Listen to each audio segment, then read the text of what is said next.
जिन बच्चों को journal entries में दिक्कत होती है उनके लिए मैं ये वीडियो बना रही हूँ, क्योंकि बहुत सारे बच्चे हैं जो अकाउंटेंसी तो पढ़ लेते हैं लेकिन उनको जर्नल एंट्री में बहुत दिक्कत होती है। तो जर्नल एंट्री में इसलिए दिक्कत होती है कि हम उससे शॉर्टकट में करना चाहते हैं। हम सोचते हैं कि डायरेक्ट जर्नल एंट्री कर लें। अगर शुरुआत में हम लोग जर्नल एंट्री करते समय थोड़ा सा मेहनत कर लें तो आगे हमें जर्नल एंट्री में कोई दिक्कत नहीं होती है। तो जर्नल एंट्री करने के लिए सबसे इम्पोर्टेंट क्या है कि हमें नेचर ऑफ अकाउंट पता होना चाहिए कि अकाउंट्स के नेचर क्या होते हैं। ठीक है, तो 3 टाइप के अकाउंट होते हैं, टाइप्स ऑफ अकाउंट। ठीक है, उसमें एक है पर्सनल अकाउंट, ठीक है, दूसरा है रियल अकाउंट और तीसरा है नॉमिनल अकाउंट। ये 3 अकाउंट के टाइप हैं। ठीक है, पर्सनल अकाउंट जो होता है वो पर्सन से रिलेटेड होता है। पर्सन या तो नेचुरल हो सकता है या आर्टिफिशियल हो सकता है या रिप्रेजेंटेटिव होता है। तो पर्सन मतलब क्या, जैसे नेचुरल पर्सन है राम, मोहन, सुधा, इस तरह के पर्सन है। आर्टिफिशियल पर्सन में क्या क्या आ सकते हैं, जैसे SBI बैंक, हाँ, इसके बाद फिर आपका टाटा स्टील, इस तरह की कोई कंपनी, ऑर्गेनाइजेशन, ये सब हमारा आर्टिफिशियल पर्सनल अकाउंट में आता है। रियल अकाउंट में सारे एसेट्स आते हैं। एसेट्स मतलब बिल्डिंग, प्रॉपर्टी, जिसको हम लोग बोलते हैं कॉमन लैंग्वेज में, बिल्डिंग, मशीनरी, लैंड, एट्सेट्रा, ये सारे एसेट जो होते हैं वो हमारे रियल अकाउंट है। नॉमिनल अकाउंट में एक्सपेंस और लॉस आते हैं। ठीक है, एक्सपेंस जैसे किसी को सैलरी पे किया, सैलरी, रेंट पे किया, ठीक है, या कमीशन है पे किया या फिर रिसीव किया, ये सारे हमारे नॉमिनल अकाउंट में आ जाते हैं। किसी भी तरह का लॉस और ये नॉमिनल अकाउंट में आता है। तो पर्सनल अकाउंट क्या कहता है हमसे, अगर हमें कोई भी जर्नल एंट्री बनाना है तो हमें सबसे पहले पता होना चाहिए कि हम किस अकाउंट को जर्नल एंट्री बनाने जा रहे हैं, क्योंकि वो जो अकाउंट है उसी का रूल उस पर अप्लाई होगा। ठीक है, अकाउंटेंसी टोटली एक डिसिप्लिन सब्जेक्ट है जो रूल के अकॉर्डिंग चलता है। ठीक है, तो जो उसका गोल्डन रूल कहेगा कि ये होना चाहिए पर्सनल अकाउंट के साथ, हम वही करते हैं। तो पर्सनल अकाउंट में क्या होता है, पर्सनल अकाउंट का रूल है डेबिट द रिसीवर, मतलब जो रिसीव कर रहा है उसको आप डेबिट कीजिए, credit the giver, credit the giver, जो पे कर रहा है उसको आप क्रेडिट कीजिए। ठीक है, तो जब फर्म ट्रांजैक्शन करती है तो इस बात को ध्यान देती है कि जो पर्सन है वो रिसीवर है या गिवर है। अगर वो पर्सन रिसीवर है, पर्सन अगर रिसीवर है तो उसको डेबिट किया जाएगा, पर्सन अगर गिवर है तो क्रेडिट किया जाएगा। ठीक है, नेक्स्ट क्या है रियल अकाउंट। रियल अकाउंट क्या कहता है हमारा कि debit what comes in, debit what comes in, credit what goes out. मतलब जो आता है, आ रहा है बिजनेस में, उसको डेबिट कीजिए, और जो जा रहा है बिजनेस से उसको क्रेडिट कीजिए। तो कम्स इन मतलब क्या, बिजनेस में एसेट इंक्रीज हो रहा है तो आप डेबिट कीजिए, और डिक्रीज हो रहा है तो क्रेडिट कीजिए। ठीक है, इसके बाद तीसरा अकाउंट क्या है, तीसरा अकाउंट बोलता है debit all the expenses and losses. अगर एक्सपेंस या लॉस है तो डेबिट कीजिए, credit all income and gains. अगर इनकम या गेन है, प्रॉफिट है, तो उसको क्रेडिट कीजिए। तो किसको डेबिट करना है हमें, अगर एक्सपेंस है या लॉस है बिजनेस के लिए तो उसको डेबिट करना है, अगर इनकम या गेन है तो क्रेडिट करना है। जैसे रेंट है, रेंट अगर पेड है तो एक्सपेंस है, डेबिट होगा, रेंट अगर रिसीव है तो इनकम है तो क्रेडिट होगा। ठीक है, अब इसका एक एक छोटा सा हम लोग एग्जाम्पल समझ लेते हैं। जैसे इसमें है कैश रिसीव्ड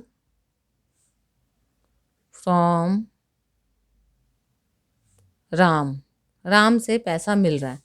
तो यहाँ अब राम क्या है, राम क्या हो गया यहाँ, बिजनेस के लिए राम गिवर है या रिसीवर है। तो राम पैसा दे रहा है बिजनेस को, कैश रिसीव हो रहा है, तो राम यहाँ क्या हो गया, गिवर हो गया। राम क्या हो गया, गिवर। तो जब राम गिवर हो गया तो उसको क्या करेंगे, गिवर को क्रेडिट करते हैं, मतलब राम को क्रेडिट करेंगे इस जर्नल में। ठीक है, दूसरा है कि कैश पेड टू स्नेहा, ठीक है। तो स्नेहा को कैश पे कर रहे हैं, तो अब स्नेहा को कैश मिल रहा है, तो स्नेहा यहाँ क्या हो गई, रिसीवर हो गई।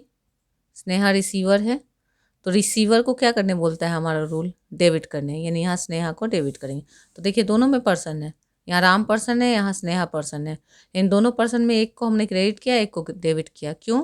कि हमने देखा कि राम तो बिजनेस के लिए गिवर है और स्नेहा बिजनेस की रिसीवर है, ठीक है। इसी तरह से दूसरा एग्जाम्पल लेते हैं, बिल्डिंग परचेज्ड फॉर कैश, मतलब कैश दे के बिल्डिंग खरीदा गया। तो अब यहाँ पे क्या था, देखिए यहाँ पे हमारा राम जो था वो पर्सनल अकाउंट था, राम पर्सनल था, यहाँ स्नेहा पर्सनल थी, लेकिन कैश रियल था क्योंकि कैश एसेट है। तो हमने यहाँ रियल का नहीं सीखा, क्योंकि यहाँ सीखेंगे, ठीक है। इसमें बिल्डिंग रियल है और कैश भी रियल है, दोनों ही रियल है, ठीक है। तो दोनों रियल है, तो हमें देखना है रियल का रूल क्या है, डेबिट व्हाट कम्स इन, जो आ रहा है उसको डेबिट करना है, क्रेडिट व्हाट गोज आउट, जो जा रहा है उसको क्रेडिट करना है। तो बिजनेस बिल्डिंग खरीद रही है, तो बिजनेस में क्या हो रहा है, बिल्डिंग आ रहा है, यानी बिल्डिंग प्लस हो रहा है, और कैश जा रहा है, कैश माइनस हो रहा है। तो बिल्डिंग को हम लोग क्या करेंगे, डेबिट, और कैश को क्या करेंगे, क्रेडिट, ठीक है। क्लियर है इतना? इसके आगे फिर क्या है, दूसरा एग्जाम्पल हम लोग ले लेते हैं,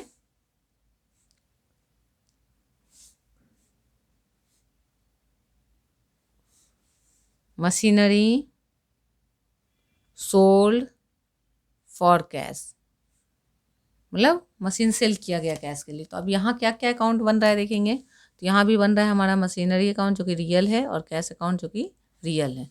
तो हम देख रहे हैं कि मशीनरी सेल हो रहा है, मतलब बिजनेस से जा रहा है, और कैश आ रहा है, सेल करने से पैसे आ रहे हैं बिजनेस में। तो रूल क्या कहता है हमारा, डेबिट व्हाट कम्स इन, जो आ रहा है उसको डेबिट कीजिए। तो कौन आ रहा है, कैश, तो कैश को हम क्या करेंगे, डेबिट, ठीक है। जो जा रहा है उसको क्रेडिट कीजिए, कौन जा रहा है, मशीनरी, तो मशीनरी को क्या करेंगे, क्रेडिट, ठीक है। इस तरह से हमें सबसे पहले नेचर को पहचानना होगा, फिर नेचर से रूल को रिलेट करना होगा, तब बनाना होगा। जब बिगिनिंग में आप 4-5 क्वेश्चन ऐसे बना लेते हो तो आगे किसी क्वेश्चन में दिक्कत नहीं होगी, सारे क्वेश्चन डायरेक्ट बनेंगे। मगर शुरुआत से डायरेक्ट क्वेश्चन बनाने से क्या होता है, लास्ट तक जर्नल का डाउट क्लियर नहीं होता है।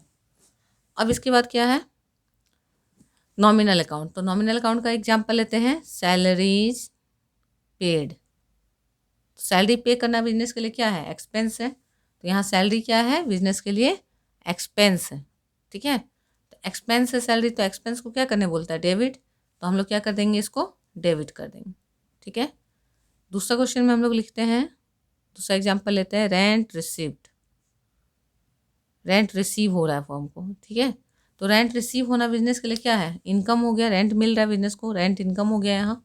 तो इनकम के लिए क्या रूल है, क्रेडिट करना है, तो हम लोग क्रेडिट कर देंगे, ठीक है।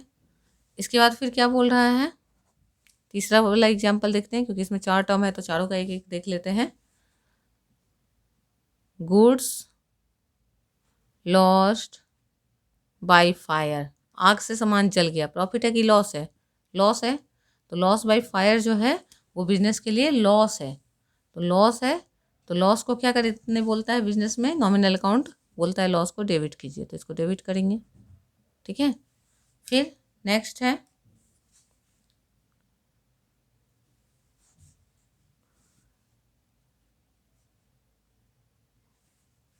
Insurance claim receipt. तो ये बिजनेस के लिए क्या है, गेन है। इंश्योरेंस क्लेम रिसीव करना बिजनेस के लिए क्या है, गेन है, ठीक है। तो ये प्रॉफिट है बिजनेस के लिए, तो प्रॉफिट है मतलब गेन है।